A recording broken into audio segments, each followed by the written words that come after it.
The Prince of Wales makes himself most unpopular when he tries hardest to be a worthy heir to the throne. Charles has become unpopular trying to carve out a role while waiting longer to reign than any previous Prince of Wales. For at least a decade, Buckingham Palace officials have been quietly arranging for the moment when the Queen died and her son Prince Charles became sovereign. One of their main concerns appears to be that Republicans may try to exploit the time between the death of the previous monarch and the coronation of the new monarch to foster anti-royal sentiment. To minimize the possibility of such a fuss, brought to Westminster Abbey within 3 months of his mother's death, the threat of a Jacobean-style uprising in modern Britain seems at first glance rather far-fetched. Despite successive royal scandals and crises, support for the monarchy remains strong. But almost 2 decades later, about 3/4 of Britons believe the country would be worse without a royal family, and recently defeated Queen Victoria to become Britain's longest reigning monarch. Queen Elizabeth II continues to lead, something akin to a feudal homage.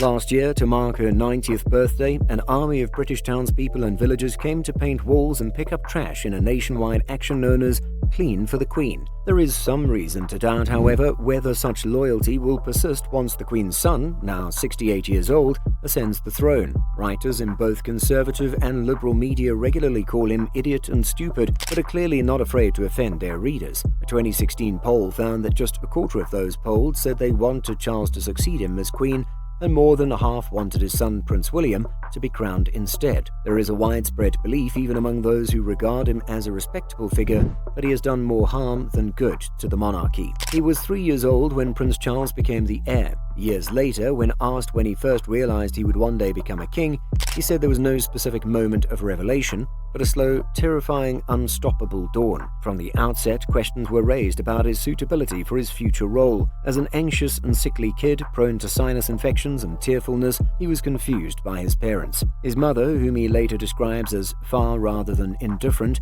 worried that he was a slow developer. His father, Prince Philip, thought he was thin, exhausted and spoiled, physically too uncoordinated to play team sports, too shy to take riding lessons, too sensitive to despair when he was sent to boarding school at the age of 8. I took him to ballet and, as he later put it, taught me how to see things. His family did not consider physical ability or sensitivity to the arts desirable traits. Throughout his adolescence, Charles was forced into a harsh institution that neither his character nor his intellect suited, and rules and standards had to be carefully adjusted to suit him. When he went to Cambridge University, Love Butler, a master at Trinity College, insisted he would not get special treatment. His clearly inferior academic performance suggested otherwise, given as a freshman. When he got a mediocre score on his final exam, Butler said he could have done better if he had to perform his royal duties. In the Royal Navy, where Charles enlisted at his father's instigation, given that Charles cannot add numbers or work with numbers in general, his superiors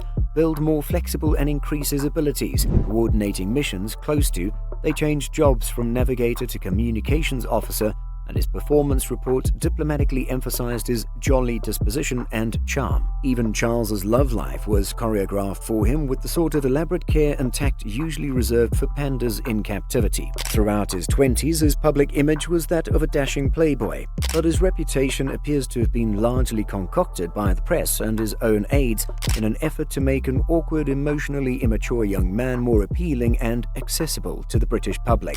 Charles's great-uncle, Lord Mountbatten, blithely informed Time that the prince was forever popping in and out of bed with girls, but to the extent that this was the case, it was thanks mostly to the assiduous efforts of his mentors. Having told Charles that a man should have as many affairs as he can, Mountbatten offered up his stately home as a love shack. Mountbatten also set to work finding a suitable woman for Charles to marry. At the time, virginity was still a non-negotiable requirement for the heir apparent's bride. Thus, Camilla Shand, the earthy woman with whom Charles fell in love at the age of 23, was regarded as an excellent learning experience for the prince, but decidedly not wife material. Charles seems to have accepted this judgment and the stricture on which it was based, more or less unquestioningly. Almost a decade later, his misgivings about marrying Lady Diana Spencer, a woman 12 years his junior, whom he did not love, or even know very well, caused him to weep with anguish on the eve of their wedding.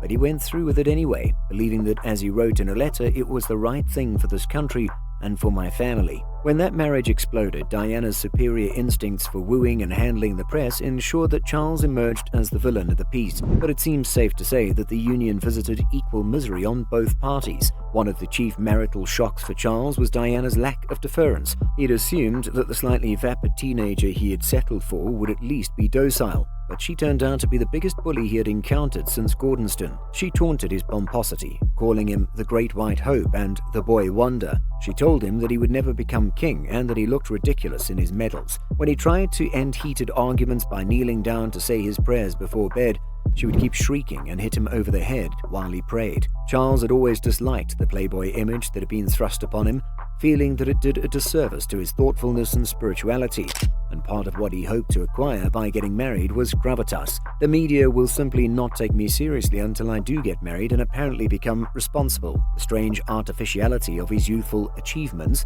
and the nagging self-doubt it engendered seems to have left him peculiarly vulnerable to the blandishments of advisors willing to reassure him that he was actually a brilliant and insightful person who owed it to the world to share his ideas. The wisest and most lasting influence of these flattery was South African-born author, documentary filmmaker, and amateur ethnographer Lawrence van der Post. He amazed Charles with a visionary speech about saving mankind from the superstition of intelligence and restoring the spiritual unity of the ancients with the natural world, telling Charles that he was the man who would lead the Crusades. Influenced by van der Post and his circle, Charles began exploring vegetarianism, sacred geometry, horticulture, educational philosophy, architecture, and Sufism. He received a dream analysis, according to Jung, from van der Post's wife, Ingrid. He visited a faith healer who helped him uncork many bottled emotions. He lived with farmers in Devon and small farmers in the Hebrides, establishing himself as the son of a stubborn worker. He traveled through the Kalahari Desert and saw a herd of zebra with an eternal vision of the earth. After returning from each of these spiritual and intellectual adventures,